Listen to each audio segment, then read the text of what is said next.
കാണാനൊരു paper roll പോലെ ഇരിക്കുമെന്നുണ്ടെങ്കിലും ഇവൻ നമ്മൾ ഉദ്ദേശിച്ച ആളല്ല. ഞങ്ങളുടെ നാട്ടിൽ ഇതിന് വിഷറി എന്നാണ് പറയാറ്. ഞാനിപ്പോൾ ഉണ്ടാക്കിയെടുത്തേക്കുന്ന വെറും വിഷറിയല്ല, ഒരു അടിപൊളി ട്രാവൽ ഫ്രണ്ട്ലി വിഷറിയാണ്. എന്റെ ഒക്കെ കുട്ടിക്കാലത്ത് ഒഴിച്ചുകൂടാനാവാത്തൊരു ഐറ്റായിരുന്നു ഈ വിഷറി എന്ന് പറയുന്നത്. കാരണം അന്ന് മിക്ക ദിവസം കറണ്ട് പോകാറുണ്ട്. 90s കിഡ്സിനും അതുപോലെ 2K ബിഗിനിങ്ങിലുള്ളവർക്കൊക്കെ ഒരു ഓർമ്മ മാത്രമായിട്ട് മാറിയിട്ടുണ്ടാവും ഇപ്പൊ ഈ വിഷറി എന്ന് പറയുന്നത്. ഇപ്പൊ ഉണ്ടാക്കുന്ന വിഷറി യൂസ് ചെയ്യാൻ വേണ്ടിയിട്ട് കറണ്ട് പോകണമെന്നൊന്നും നിർബന്ധമല്ല കേട്ടോ. നമ്മളിപ്പോൾ പുറത്ത് പോകണമെന്നുണ്ടെങ്കിലും അല്ല ഒരു ഫംഗ്ഷന് പോകണമെന്നുണ്ടെങ്കിലും ഇത് ഹാൻഡിൽ ചെയ്യാനായിട്ട് നല്ല എളുപ്പമാണ്. ഇപ്പൊ ബാഗിൽ വെക്കാനാണെന്നുണ്ടെങ്കിലും ഇതിനായിട്ട് അധികം സ്പേസ് ഒന്നും വേസ്റ്റ് ആവില്ല. പിന്നെ വേറൊരു കാര്യം പറയാനുള്ളത്, ഗിവ് അവേ വിന്നേഴ്സിനെ ഞാൻ ഓൾറെഡി അനൗൺസ് ചെയ്തിട്ടുണ്ട്. ഗിവ് അവേയിൽ പാർട്ടിസിപ്പേറ്റ് ചെയ്തിട്ടും വിൻ ചെയ്യാതെ പോയ ആൾക്കാർ ആരും സങ്കടപ്പെടേണ്ട.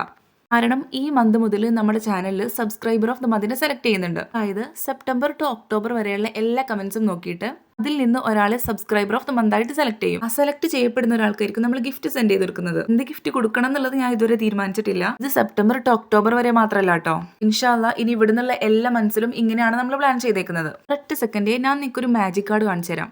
മാജിക് കാർഡ് ഉണ്ടാക്കുന്ന വീഡിയോ ഞാൻ ഈ വീഡിയോയുടെ തൊട്ട് താഴെ കൊടുത്തിട്ടുണ്ട്. കമ്മിങ് ബാക്ക് ടു വിഷറി, നമ്മുടെ വിഷറിയുടെ പരിപാടി കൂടെ കഴിഞ്ഞിട്ടുണ്ട്. ഈ ഒരു വീഡിയോയിൽ ഞാനിത് മാക്സിമം ഡീറ്റെയിൽ ആയിട്ട് തന്നെ കാണിക്കാൻ വേണ്ടി ശ്രദ്ധിച്ചിട്ടുണ്ട്. നിങ്ങളും ഇതുപോലെ പണ്ടൊക്കെ വിഷറി യൂസ് ചെയ്തിട്ടുള്ള ഒരാളാണെന്നുണ്ടെങ്കിൽ അതൊന്ന് കമന്റ് ചെയ്യണേ. അപ്പോൾ സംഭവം ഇഷ്ടമായി കഴിഞ്ഞാൽ ലൈക്ക് ചെയ്യുക, കമന്റ് ചെയ്യുക. ആദ്യമായിട്ട് ഈ വീഡിയോ വന്നവരാണെന്നുണ്ടെങ്കിൽ സബ്സ്ക്രൈബ് കൂടെ ഒന്ന് ചെയ്തു വെക്കാം.